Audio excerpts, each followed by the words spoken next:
flags in this venue. Tak, to ja.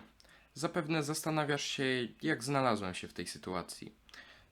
I w sumie ja też, ale najpierw cofnijmy się o tydzień wcześniej do, jak wtedy mi się wydawało, najważniejszych dla mnie zawodów w tym sezonie. Były to pierwsze Mistrzostwa Polski, w których miałem realną szansę wygrać, z czego dobrze sobie zdawałem sprawę, więc nie mogło to zbytnio wyjść. Skończyłem broniąc wicemistrzostwo, zadowolony z zawodów, więc przygotowując się na Euro miałem już tak naprawdę wywalone. Nie spodziewałem się, że mogę tam cokolwiek osiągnąć, więc cieszyłem się z samego faktu, że tam jadę. Wyleciałem do Kopenhagi w czwartek z samego rana, wsiadłem w pociąg i prosto na zawody. Po zapoznaniu się z otoczeniem pierwszego dnia przyszedł czas na pierwszą rundę z Cuba w piątek. Nie mogę powiedzieć, że się nie stresowałem, bo są to jednak Mistrzostwa Europy, ale byłem całkiem wyluzowany, bo startowałem w grupie z wieloma lepszymi i bardziej rozpoznawalnymi speedcuberami, co jest dla mnie wyjątkowo komfortową sytuacją. 8 seconds.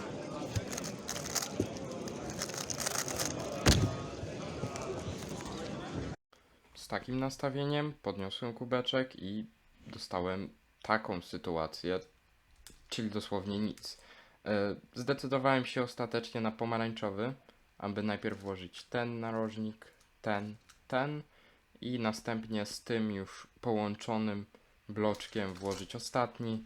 No i wylądowałem z takim case'em i czasem 3,22, więc całkiem ok jak na ten scramble.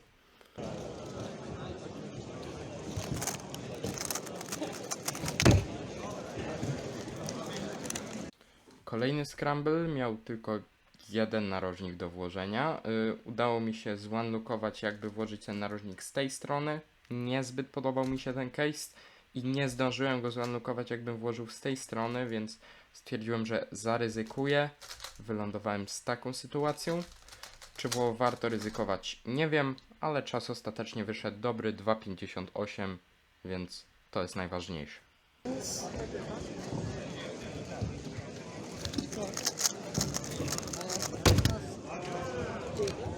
Kolejny scramble, tutaj dla mnie oczywistym wyborem była czerwona ścianka, była bardzo łatwa do zwanlookowania i przy okazji dawała bardzo przyjemnego case'a, więc tutaj już wiedziałem, że w to pójdę, udało mi się to zwanlookować. Tutaj wróciłem ten ostatni ruch, nie kancelowałem, bo wiem, że jestem słaby w kancelowanie i pewnie bym to rozwalił. I zrobiłem ten algorytm. Tutaj miałem dosłownie na granicy +2 i po bardzo długich problemach delegackich ostatecznie delegat stwierdził, że jest dobrze i czas 2,51 się liczył. 8 seconds.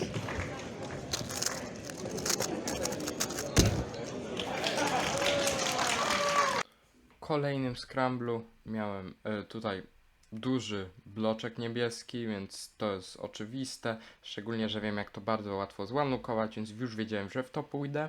Zwanlookowałem, wiedziałem, że muszę z tej strony, będę musiał najpierw sledge'a zrobić, więc robię tą ściankę, robię sledge'a i double sledge'a. Daje mi to czas 2,55 i już w tym momencie tak naprawdę wiem, że będzie z tego bardzo dobra średnia.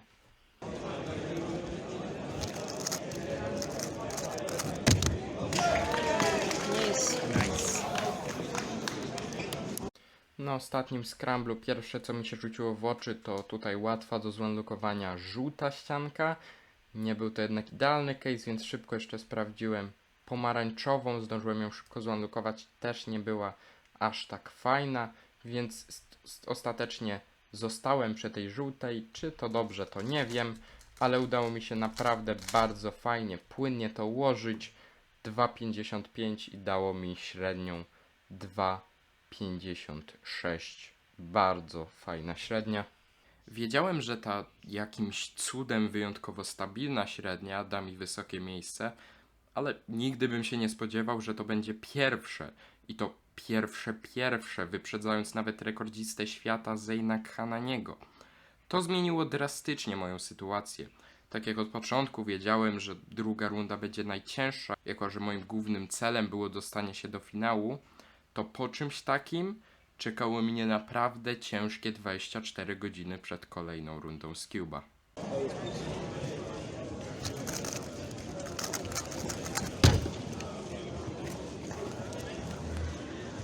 Taki był pierwszy scramble drugiej rundy. Tutaj było bardzo dużo możliwości. Ostatecznie wybrałem białą ściankę, bo ją byłem w stanie zunlockować. Tutaj pewnie bym mógł więcej zunlockować, ale nie zdążyłbym tego wszystkiego w preinspekcji, w tym stresie, więc chciałem bezpiecznie wziąć białą. Nie był to co prawda najprzyjemniejszy case, ale udało mi się go zrobić w 2,70. Bardzo fajnie, bezpiecznie. Jest git. 8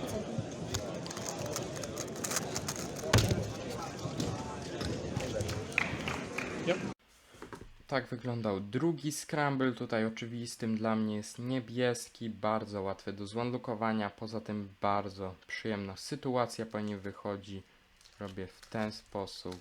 Tutaj tak, całe ułożenie.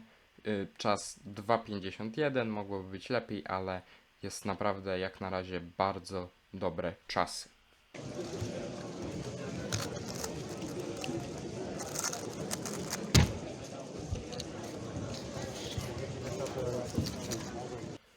W takim razie to zobaczyłem pod kubeczkiem na trzecim swoim ułożeniu. Udało mi się zunlockować, a przynajmniej tak mi się wydawało, zielony, bo się okazało, że zmissunlockowałem, co zabrało mi kawałek czasu, no i skończyło się czasem 3,52, więc nie najlepiej, ale wciąż wiedziałem, że raczej daje mi to wejście do finału. Definitely got me excited. I got the same scramble, but Still, I complicated situation. but I have it in camera.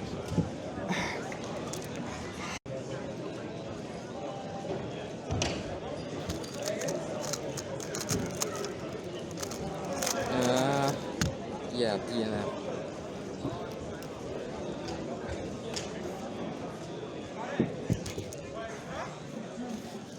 Na czwartym ułożeniu nie wystartowałem timera, ale nie miało to tak naprawdę żadnej, nie było to ważne, ponieważ dostałem ten sam scramble, co byłem w stanie udowodnić dzięki swojemu nagraniu do delegata.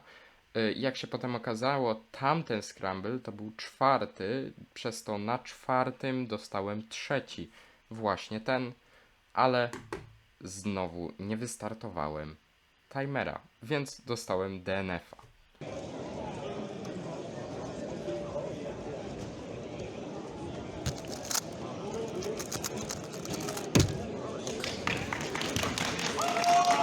Ostatnie ułożenie, chciałem już bezpiecznie przejść, byleby wystartować timer. Wybrałem tutaj niebieską ściankę. Chyba jej nie zunlockowałem, chociaż byłoby to możliwe, ale tutaj wiadomo stres i wszystko. Mamy tutaj takiego case'a, którego udało mi się całkiem nieźle zrobić w niskie 3, co ostatecznie dało mi niskie 3 średnią. Ledwo udana średnia, ale dała mi 9. miejsce i oczywiście wejście do finału. W tym momencie byłem już z siebie w pełni zadowolony. Udane wyniki w innych konkurencjach i świetnie spędzony czas kibicując naszej reprezentacji na Europe 5-a-side sprawiły, że mogłem już te zawody uznać za udane. Więc szedłem do finału całkiem wyluzowany. No może poza jednym aspektem, tuż przed finałem z Cuba miałem półfinał Pyraminxa, w którym zdNF-owałem średnią poprzez dwukrotne niewystartowanie timera, co było już dla mnie ostatnim dzwonkiem, że powinienem na to zwrócić uwagę, podchodząc do finału.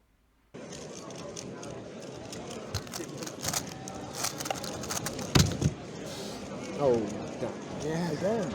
Yeah.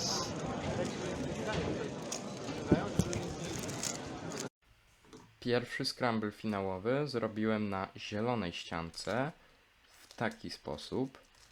I tu triple sledge. Ale mimo tego, że chciałem się skupić na wystartowaniu timera, to ten stres finałowy zabrał mi to skupienie i znowu nie wystartowałem timera, więc zacząłem finał w tym wypadku z DNF-em, co już mnie trochę zdemotywowało, postanowiłem, że ten finał, byleby nie zdenefować średniej, wystartować wszystkie ułożenia i już będę zadowolony.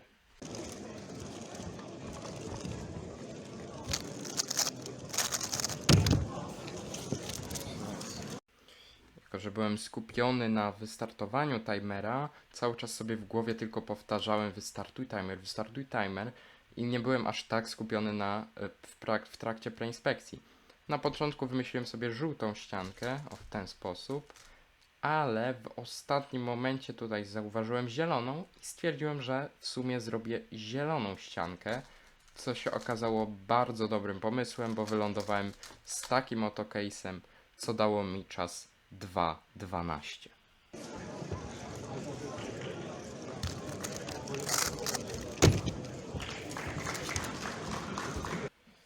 Mimo dalej skupiania się głównie na wystartowaniu timera, udało mi się chyba zunlockować kolejne ułożenie. Tutaj wyszedł bardzo dobra sytuacja po tym 3-ruchowcu na niebieskim i dobrze wykonana całkiem dała mi czas 2:09, dzięki czemu już miałem czas 2:12 counting.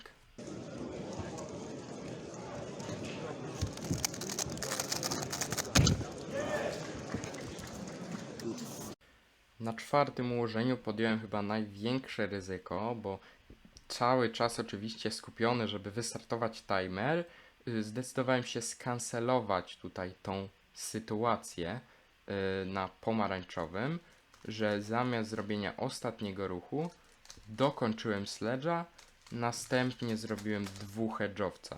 Opłaciło się, zrobiłem czas 2:25, więc miałem już 2 niskie dwójki. Counting tak naprawdę ciężko by było już zepsuć tą średnią w tym momencie, przynajmniej z mojej perspektywy, bo pamiętajmy, że nie nastawiałem się na żadne podium ani nic w tym stylu.